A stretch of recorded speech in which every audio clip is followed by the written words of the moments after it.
So we have about 4 weeks to go for the ICA July 2024 examination, which technically means that we've done 8 weeks so far. Now, the thing that you must understand is that this is the final examination date for the current syllabus. Now, a couple of things you have to understand if you are going to sit for this examination, and most importantly, if you want to put yourself in the position to be able to pass the examination. The first thing you must understand is the average pass mark of the ICA examination generally. The average pass mark of the ICA examination is barely above 30%. Barely above 30%. What does that mean? What it means is that on the average, about 3 people out of 10 are going to be passing the examination. Now, the question we need to ask ourselves is, why is that so? Now, I'm a student of life, so what I do always is to find out, when I identify a certain trend, I need to find out what exactly the problem is. So each examination date, I make sure to read the Chief Examiner's report and understand the framework, the mindset, and the various things that the Chief Examiner identifies. So why is it that the ICA examination, on the average, the pass mark is barely above 30%? It's because the ICA examination is a professional examination. You see, many of the people writing the ICA examination approach the exam as though it is some kind of examination. They approach the exam like, oh, it's some assignment, it's some performance evaluation test, it's some internal assessment in their program that they are doing in other fields of study, maybe they are MB or MSc or whatever it is. This is a professional examination. And so one thing you must understand is that you have just 3 hours and you are going to be marked based on what you produce within the 3 hours. And so why is the pass mark barely above 30%? A couple of things. The first thing that when you read the Chief Examiner's report that you will see is that students are ill-prepared for the examination. Many students are ill-prepared for the exam. Now, you can go to the ICA website and download the Chief Examiner's report. If you're writing financial reporting, download the Chief Examiner's report and read what the Chief Examiner said about students. One of the concerns of the Chief Examiner was that some students even struggle to get 20% of the pass rate. 20%. It means people went into the exam or sat for the exam for 3 hours and hardly got 20%. Listen to me. If you are going to pass the examination, you have to be prepared for the exam. If you are going to go into the exam or write the exam, you have to be prepared. Because one of the things that you hear a lot of people say is that the ICA examination is difficult. No matter what you do, you are going to fail the exam. But I tell people that if that is the mindset you have, that is the way you think about it, then you're going to fail the exam and you will never become successful. And one thing that I've also identified is that people who make such statements are people who are either not doing ICA, so they have nothing to do with ICA, they just heard some stories and they are carrying it along. Number 2, these are people who have not committed to prepare themselves to write the examination. Because you see, there are people who write the examination with an idea of inshallah. Oh, nyame adoma yebe chro. There are people who have the mindset that, oh, for the ICA examination, you just have to keep writing. Every semester, just register.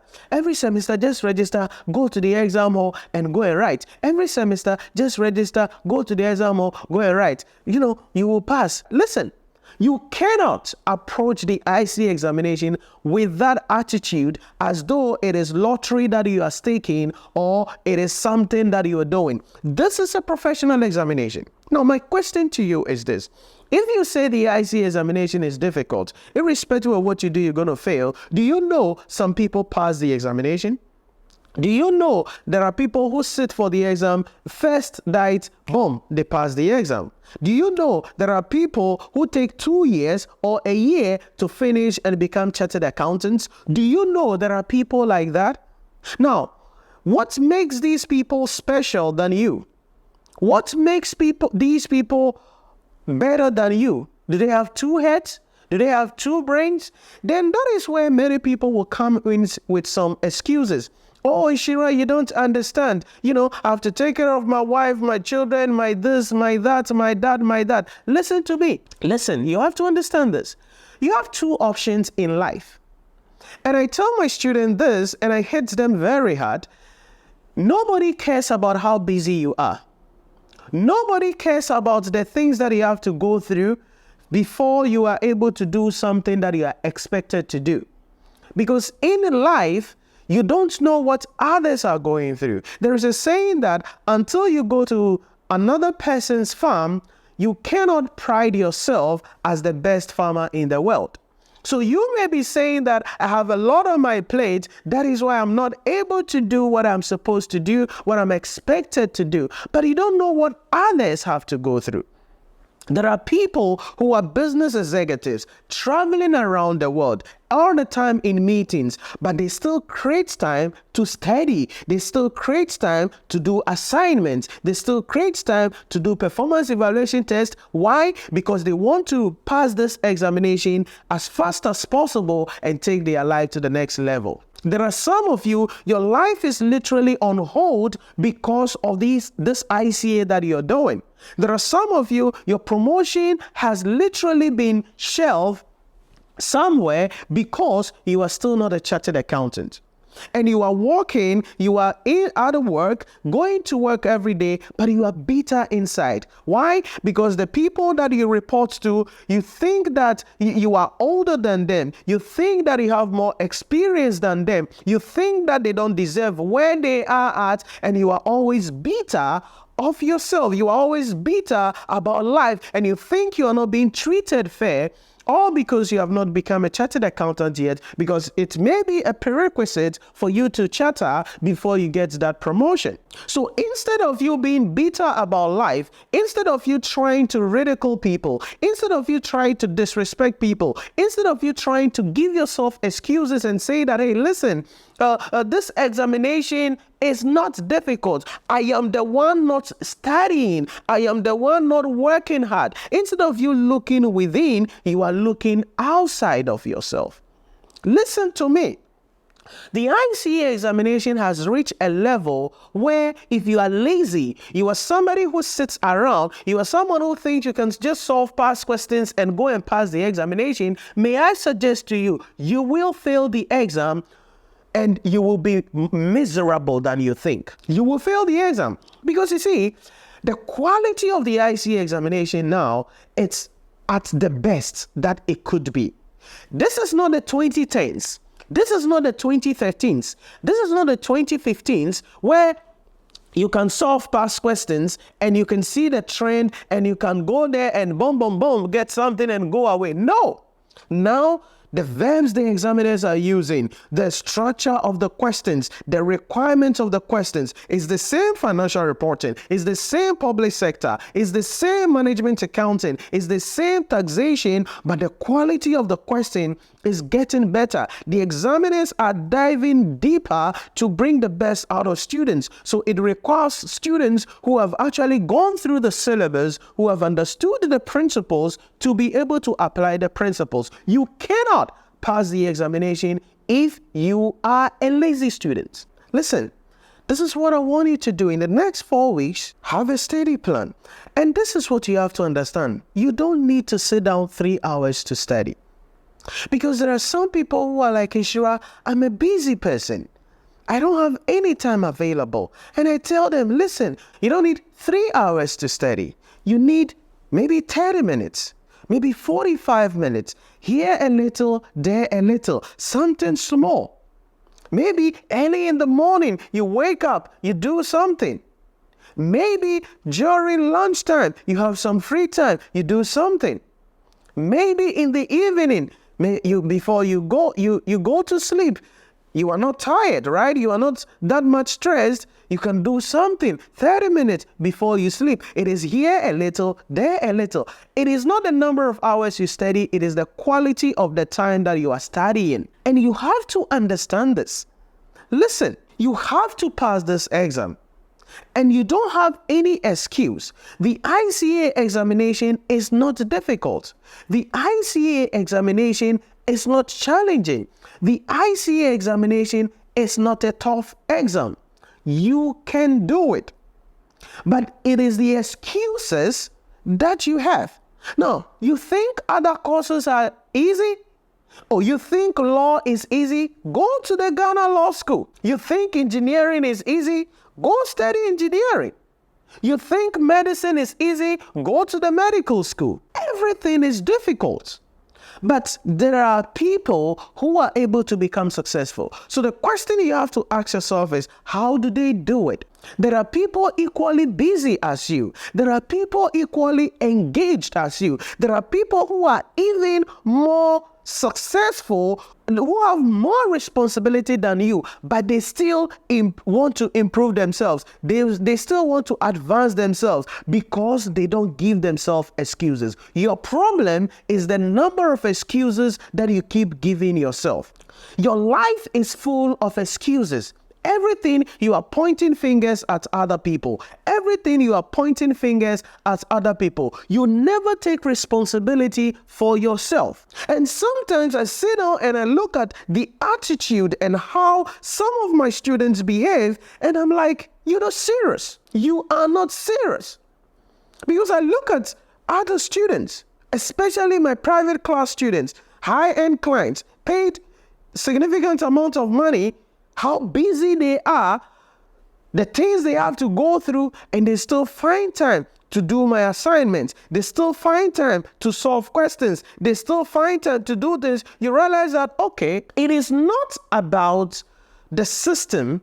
It is not about the exam is difficult. It is that people are just full of excuses. And listen, excuses cannot take you anywhere. Excuses cannot solve any problem. Excuses will make your life more miserable.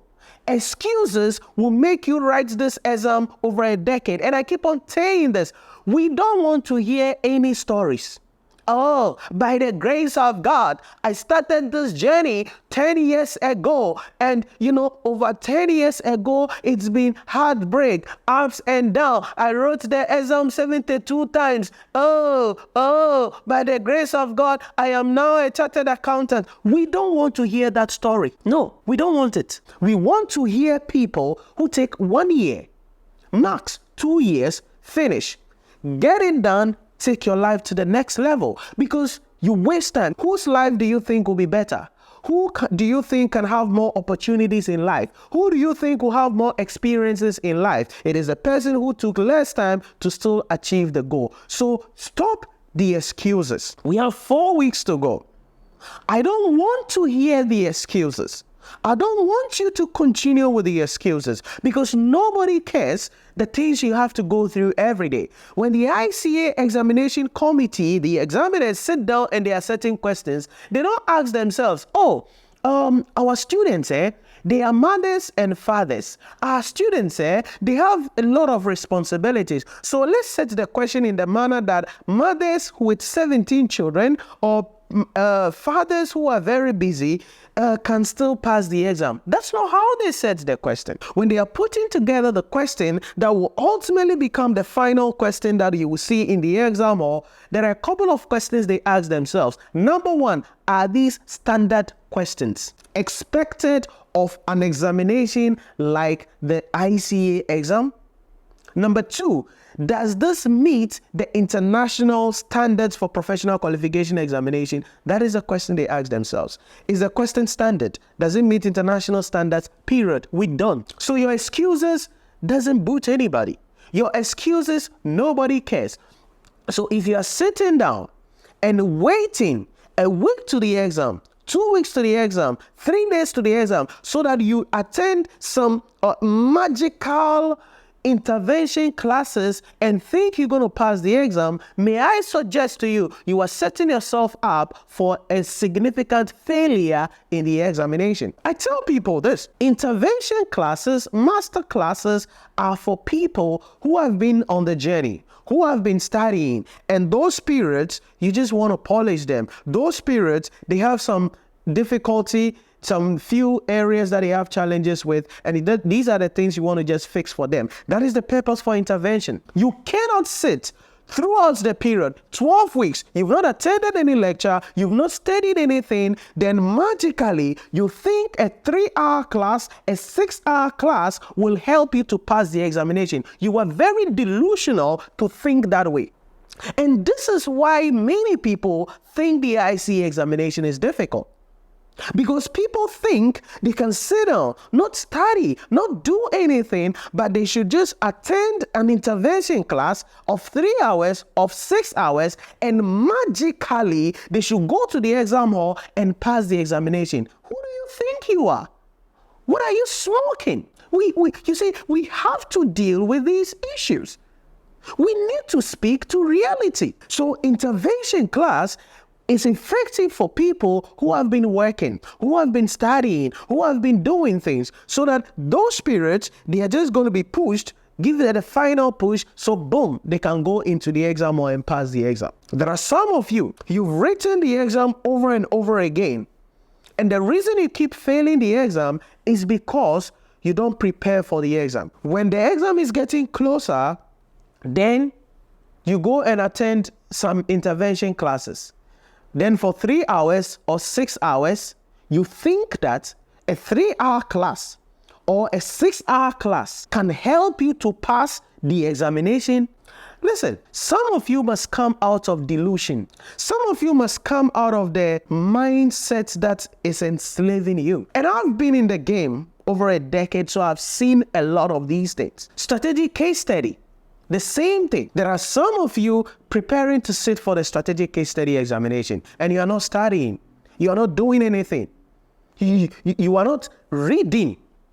You don't even know what the strategic case study examination is about. You don't know the structure of the strategic case study examination. You don't know how you are supposed to write your answers. You don't know how you are supposed to approach the questions. You don't know how, when the examiner makes certain statements, what trigger you should use or what models you should use to answer the question. You are not doing any of these. You are sitting down waiting for the precinct to be released. And when the precinct is released, you are going to be reading analysis from various sources. Analysis from Kwejo, analysis from Kwame, analysis from Kukua, analysis from Ohima, analysis for Adepa. You're going to read analysis from all sources, and that is what you are going to go into the exam hall with. You've been doing that and you keep failing the exam, but you don't want to change it. What are you doing to yourself? Why can't you change the attitude? Why can't you change the approach? You see, when you are doing the same thing over and over again but expecting different results, you know what that is called? Foolishness. That's it. If you're doing the same thing over and over again but you're expecting different results, it's foolishness. So listen to me carefully. If you are going to sit for the July 2024 examination, I don't care who the heck you are. I don't care how busy you think you are, but you have to take responsibility. You need to make time to study. You need to make time to understand the syllabus. You need to make time to understand the structure of the exam, how the examination is going to be, how you're going to be writing out your answers. Don't wait a week to the exam, 3 days to the exam, and think attending some 6 hours or 3 hours intervention class will help you to pass the examination. You will not pass the exam. And it will take you longer to pass this exam or to finish this than it should have. I am speaking to you this way because that is how I need to speak with you. If you have followed my work, I don't tolerate BS. I don't sugarcoat nonsense. I hit you with reality, and you have two options. Take the wisdom in what I'm telling you, implement it into your life, and see your life go to the next level, or allow your ego to delusionally lead you to continue the misery that you're experiencing in your life. Because that is life. You shouldn't take 10 years to finish this. You shouldn't write the exam over and over again. If you wrote it once and you failed, you wrote it a second time and you failed, you shouldn't fail it the third time. Because if once you failed, twice you failed, then you should know why this thing is happening so that you change your strategy, you change your approach, but you're doing the same thing. So this is what you need to understand. Prepare a study plan, structure your studies, do something on your own. Yes, intervention classes are going to be coming up. It's there. It's going to be organized across the country by many tuition providers. It's great. But don't think sitting down and not studying anything. You can attend an intervention class of 3 hours, of 6 hours, and miraculously go to the exam and pass the exam. It doesn't work that way. Yes, I know. Some of you have a story. I know. You will say, oh, a friend of mine, then the husband said, oh, just register for the exam. She registered for the exam, and then, 3 days to the exam, they said a certain man is organizing intervention class on the subject, and she attended the intervention class, and then she went to the exam hall, wrote the exam, and passed the exam. So you now develop a theory out of that one story that you heard, and you think it works for somebody serendipitously, so it will work for you. Listen, take responsibility for your life. Choose the things that happened in your life. Choose the events that take place in your life. Choose how people treat you. Choose how events come your way. Choose how opportunities come your way. And I believe that if you take full responsibility of your life and you decide that, listen, I'm going to do this. I will make time to study. No more excuses. No more pointing fingers. I will come inward and take full responsibility of my life. I can guarantee you will start becoming successful. You will go to the exam hall, write the exam with confidence, and pass the examination. You can check our YouTube channel, the how-to playlist. I have a video there on, I'm actually going to put it up here. You can click on it and check it, how you can prepare a study plan. And I need you to structure a study plan. And I want you to focus. I want you to hold yourself accountable. I want you to take your destiny into your own hands and stop giving yourself excuses. Stop listening to the naysayers. Stop listening to people who have no business with the ICAG. Stop listening to people who are lazy, who are not willing to take their lives to the next level. You are not other people. You are you. And so you have to take responsibility of your life and decide how things happen in your life. My name is Nhyira Premium. Thanks for watching, and I'll catch you in the next one.